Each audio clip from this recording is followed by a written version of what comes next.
দখলদার ইসরায়েলি বাহিনী এবং ফিলিস্তিন ভয়াবহ যুদ্ধ চলছে। আর এই যুদ্ধের সর্বশেষ আন্তর্জাতিক গুরুত্বপূর্ণ আপডেট সংবাদ জানিয়ে দিব। শুরুতেই শিরোনাম, পরে বিস্তারিত। আলহামদুলিল্লাহ, 2024 সালে ফিলিস্তিনকে স্বীকৃতি দিয়েছে যেসব দেশ। এরপরে জানিয়ে দিব রাশিয়ার দোরগোড়ায় খোলা হচ্ছে নেটোর সামুদ্রিক কেন্দ্র।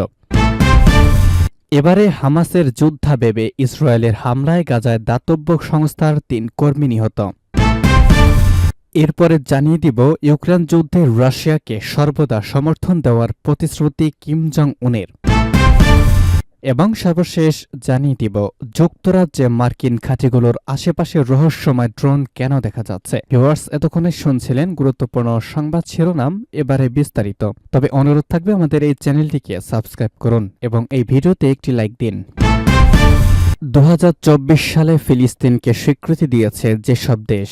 গত বছরের 7 অক্টোবর থেকে ফিলিস্তিনের গাজা উপত্যকায় নির্বিচারে আগ্রাসন চালাচ্ছে দখলদার ইসরায়েলি বাহিনী। ইহুদিবাদী সেনাদের হামলায় এই উপত্যকায় এরই মধ্যে 40,000 প্রায় 400 ফিলিস্তিনি নিহত হয়েছে। তাদের অধিকাংশই নারী ও শিশু। এছাড়া আহত হয়েছে আরও 1,05,000-এর বেশি ফিলিস্তিনি। ইসরায়েলের হামলায় ধ্বংসযজ্ঞে পরিণত হয়েছে গোটা গাজা উপত্যকা। এই অবস্থায় বিশ্বজুড়ে স্বাধীন ফিলিস্তিন রাষ্ট্রের দাবি জোরালো হয়েছে। এই আবহে যুদ্ধকালীন সময় বিভিন্ন দেশ ফিলিস্তিনকে রাষ্ট্র হিসেবে আনুষ্ঠানিকভাবে স্বীকৃতি দিয়েছে। সংবাদ মাধ্যমের প্রতিবেদনে বলা হয়েছে 2024 সালে রিপোর্ট লেখা পর্যন্ত 9টি দেশ ফিলিস্তিনিকে রাষ্ট্র হিসেবে আনুষ্ঠানিক স্বীকৃতি দিয়েছে। এসব দেশের মধ্যে রয়েছে Armenia, Slovenia, Ireland, Norway, Spain, Bahamas, Trinidad এবং টোবাগো, জ্যামাইকা, বার্বাডোস।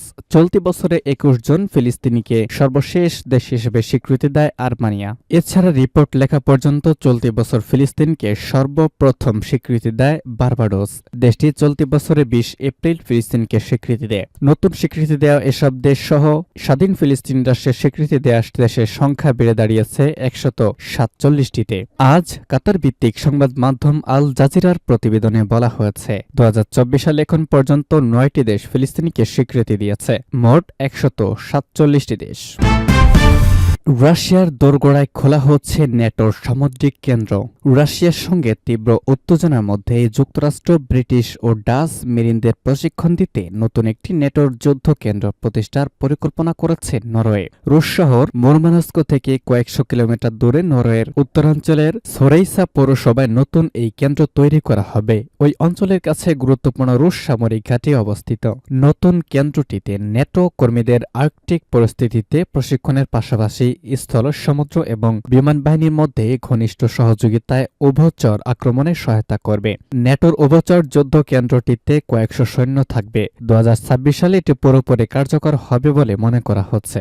নরওয়ের প্রতিরক্ষামন্ত্রী বেরন আরিল্ড গ্রাম বলেছেন, সংকট ও যুদ্ধে নর্ডিক দেশ এবং নেটোকে রক্ষা করতে সক্ষম হওয়ার জন্য আমাদের অবশ্যই একসাথে প্রশিক্ষণ নিতে হবে। তিনি বলেন, আমরা নরওয়েতে মিত্রদের উপস্থিতি বাড়াতে চাই। আরও প্রশিক্ষণ এবং অনুশীলন নরওয়েজিয়ান সুরক্ষার জন্য ভালো। আমাদের মিত্রদের নরওয়েজিয়ান জলবায়ু এবং আবহাওয়ার অবস্থার সঙ্গে পরিচিত হওয়া দরকার। প্রয়োজনে আমাদেরও একসঙ্গে অনুশীলন করতে হবে। এটি নেটোর জন্য অত্যন্ত উপযোগী হবে। নরওয়েজিয়ান সরকার 2024 সাল থেকে 2036 সাল পর্যন্ত সামরিক খাতে $54 বিলিয়ন ব্যয় করার লক্ষ্য নিয়েছে। এটি প্রতিরক্ষা ব্যয়ের ঐতিহাসিক বৃদ্ধি। প্যাকেজের অংশ হিসাবে দীর্ঘ পরিসরের বিমান প্রতিরক্ষা ব্যবস্থা এবং সেনাবাহিনীকে 1 থেকে 3টি ব্রিগেডে প্রসারিত করতে চায় দেশটি। রাশিয়ার পররাষ্ট্রমন্ত্রী সের্গেই ল্যাভরভ এই সেপ্টেম্বরে সংকেত দিয়েছেন মস্কো ওই অঞ্চলে নেটো সম্প্রসারণবাদী উচ্চাকাঙ্ক্ষা পরীক্ষা করে দেখবে। তিনি বলেন, আমরা দেখতে পাচ্ছি নেটো কিভাবে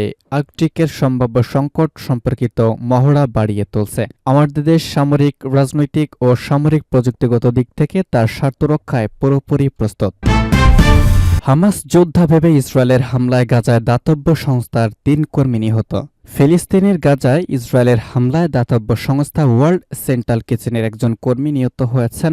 ইসরায়েলি সামরিক বাহিনীর দাবি, গত বছরের 7 অক্টোবর ইসরায়েলের ভেতরে হামলায় অংশ নেয় হামাস যোদ্ধাদের একজন তিনি। তবে ফিলিস্তিনের সরকারি বার্তা সংস্থা অফার খবরে বলা হয়, দক্ষিণ গাজায় বেসামরিক একটি গাড়ি লক্ষ্য করে ইসরায়েলের চালানো হামলায় ওয়ার্ল্ড সেন্ট্রাল কিচেনের 3 কর্মী নিহত হয়েছেন। ইসরায়েলি সামরিক বাহিনী তাদের দাবির পক্ষে কোনো প্রমাণ দেয়নি। বার্তা সংস্থা রয়টার্সও নিহত ব্যক্তির পরিচয় বা গত বছর বছর তিনি ইসরায়েলে হামলায় অংশ নিয়েছিলেন কিনা সেসব বিষয় নিরপেক্ষ সূত্রে যাচাই করতে পারেনি। হামলার প্রতিক্রিয়া ওয়ার্ল্ড সেন্ট্রাল কিচেন একটি বিবৃতি দিয়েছে। এতে বলা হয়েছে, দাতব্য সংস্থার কর্মী নিহত হওয়ার ঘটনা শুনে তারা মর্মাহত হয়েছে। সংস্থাটি এও বলেছে, এই ঘটনায় গাজায় নিজেদের তৎপরতা সাময়িকভাবে স্থগিত রাখছে তারা। সামাজিক যোগাযোগ মাধ্যম এক্সে দেয়া এক বিবৃতিতে ওয়ার্ল্ড সেন্ট্রাল কিচেন আরও বলেছে, অকল্পনীয় এমন মুহূর্তে আমরা আমাদের সহকর্মী ও তাদের পরিবারের পাশে রয়েছে। ওই গাড়িতে হামলায় নিহত ব্যক্তি 7 অক্টোবরের হামলায় অংশ নিয়েছিল কিনা তা তাদের জানা নেই বলে উল্লেখ করেছে ওয়ার্ল্ড সেন্ট্রাল কিচেন। এই ঘটনায় ফিলিস্তিনের স্বাধীনতাকামী সংগঠন হামাসের তরফে কোনো বক্তব্য পাওয়া যায়নি। তবে হামলার স্থল খান ইউনিস শহরের চিকিৎসাকর্মীরা বলছেন, পূর্ব খান ইউনিসে একটি গাড়িতে হামলায় ওই 5 জন নিহত হয়েছেন। ওই ঘটনার পর খান ইউনিসের নাসির হাসপাতালে একজন নারী WCU World Central Kitchen logo সংবলিত এক ব্যক্তির ব্যাজ দেখান। ব্যাজে কন্ট্রাক্ট শব্দ এবং ওই ব্যক্তির নাম লেখা ছিল। ইউক্রেন যুদ্ধের রাশিয়াকে সর্বদা সমর্থন দেওয়ার প্রতিশ্রুতি উত্তর কোরিয়ার। ইউক্রেন যুদ্ধের রাশিয়াকে অস্ত্র ও সৈন্য সরবরাহ করেছে উত্তর কোরিয়া। পশ্চিমাদের এমন অভিযোগ বেশ পুরনো, তবে সে বিষয় নিয়ে না ভেবে ইউক্রেন যুদ্ধে রাশিয়াকে আগামীতেও সর্বদা সমর্থন দেওয়ার প্রতিশ্রুতি দিয়েছেন উত্তর কোরিয়ার নেতা কিম জং উন। দেশটির রাষ্ট্রীয় সংবাদ মাধ্যম জানিয়েছে এমন তথ্য।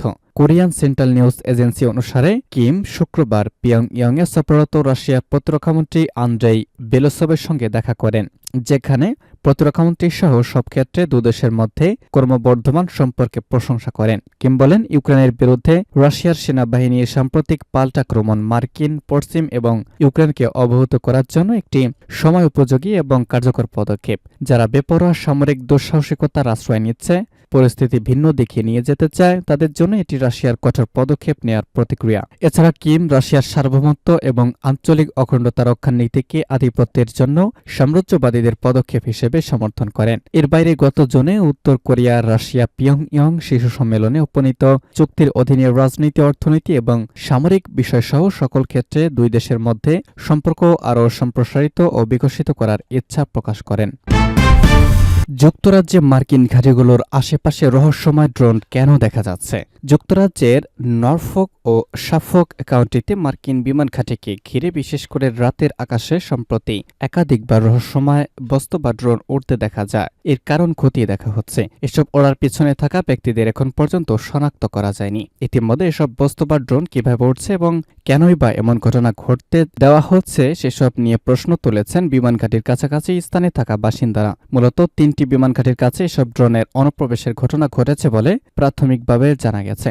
এগুলো হলো সাফোক কাউন্টির RFF লাকেনহিথ ও RAF মিলডেন হল এবং পার্শ্ববর্তী নরফোক কাউন্টির RAF ফেল্টওয়েল। গত 20 ও 22 নভেম্বরের মধ্যে এসব ঘাঁটির ওপর ও আশেপাশের এলাকায় ড্রোনগুলো দেখা যায়। RAF মিলডেন হেলের কাছে বেক রো এলাকার বাসিন্দারা বলেন, তারা তাদের বাড়িঘর এবং এই বিমান ঘাঁটির ওপর অতি উজ্জ্বল কিছু আকাশযান